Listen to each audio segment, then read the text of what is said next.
in the markets. Most people, unfortunately, they tend to put too many contracts on, or they're too greedy, and that's why they suffer. What we can see there, though, was the software, rather than Gavin the trader, gave very clear signals.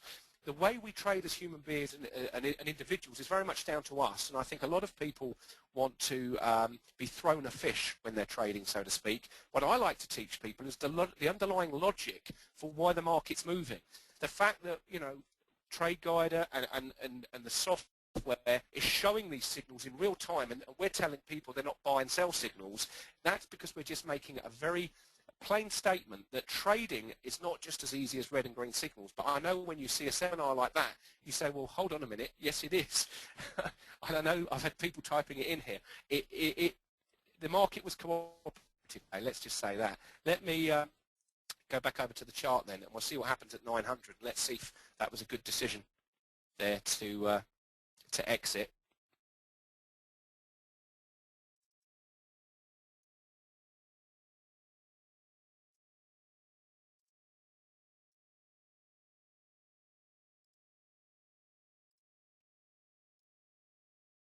Okay, so now it looks like we've got a potential bit of buying coming in now at 900. It went to the low of 899.25 on the bar, littered with weakness. So let's just review this before I go to a Forex chart, and I'll try and take your questions because I've got about 15 minutes here. So review of the trading thing. So the move started with no demand, okay, which is volume on an up bar, less than the previous two, but it's especially powerful when you've got red diamonds lining up with it. This is what the software does. It aligns the diamonds. So we get no demand up bar. It's a narrow spread. That makes it really, really real because it shows us that the market is being capped at that price level. The next bar is down, confirming it's genuine no demand. Okay, so that's the no demand trade. I tried to get into a long position, hoping the market was going to break up above 914.25 if you review the archive here, but immediately it failed. I was able to come out of my position instantly for a loss, but make that loss back up later on this afternoon because the market gave me several entries. There was one, I didn't take that one. I did take that one, okay, just here. I did actually take that one again and add it to the position. I exited on this position because of the green diamond, although immediately the bar had closed. It was a weak bar because it was in a downtrend, but it's a high volume bar. But look at where the close is. Close is near the low, not the high. Professional money are selling. The whole chart is littered with weakness throughout. Okay, we've got mass weakness. Okay, and the next bar confirms it. I came out at 900 because I expected the market to hold, and we've got 15 minutes until the close approximately, and we are indeed holding 900, which is acted as support. So it may well fall through that, but again, I'm not greedy. I've taken my profit on that small account, and on the larger accounts, of course, even better. You could have taken and added more contracts to this position down here because you've got everything in the software giving you the confirmation you need to be sure. There's no reason in that position there, okay, to have taken a long trade.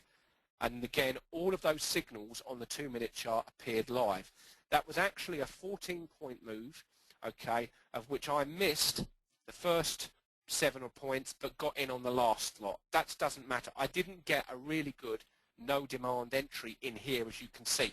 That was actually a great one in hindsight, but because I had whipsawing around me, I didn't take that. But I did take that. That was a beautiful example of no demand, and it confirmed it when we said we've got this. They showed it as a failed test because what it's showing is there's a little bit of buying on that bar, refusal to go up, and as that bar closed, it's showing that the market was just weak. There was no strength there whatsoever. Okay. The mentorship program starts next month. We're full this month, Maxine, but you can contact. I'm going to give you Brittany's number. She'll be able to give you all the details. Robbie says, awesome, good. Can you give a yes/no answer? I don't think anyone can see my question. Is your setting for the diamond 7?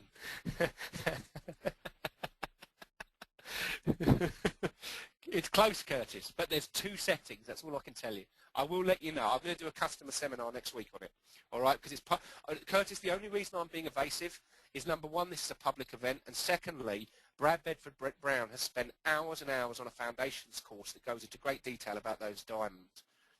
Okay, well, there's a Forex trade coming, so I'll show you that in a minute. Okay, Andrew says, don't you try and short the tops and buy the absolute bottoms. No, Andrew, I try and get a piece of the action in the middle, as you just saw, and make profit. That's all I'm interested in.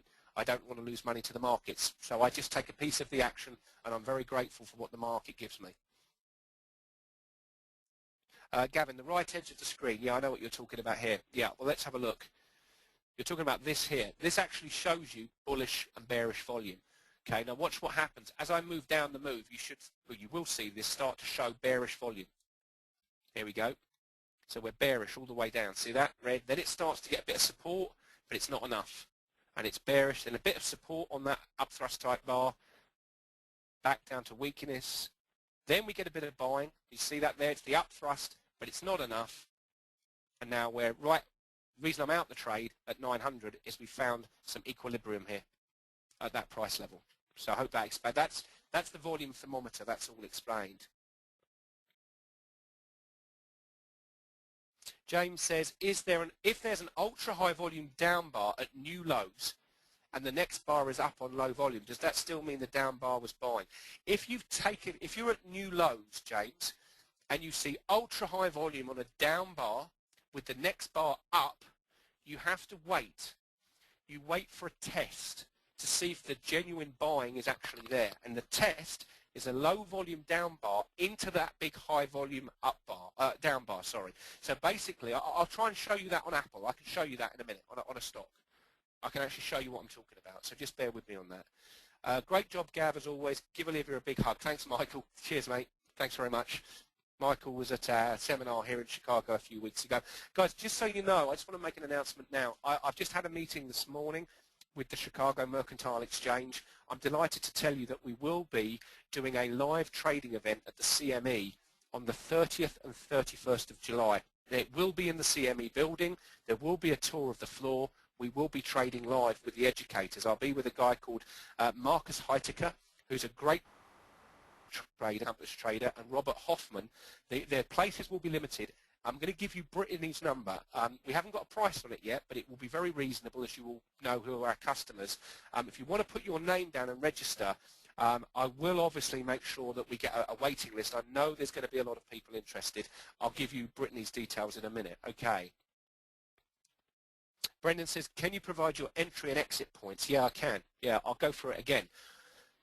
This was the software telling us there was no demand, and it was followed by several red diamonds. I couldn't get an entry in here because I was chasing the market, so I didn't.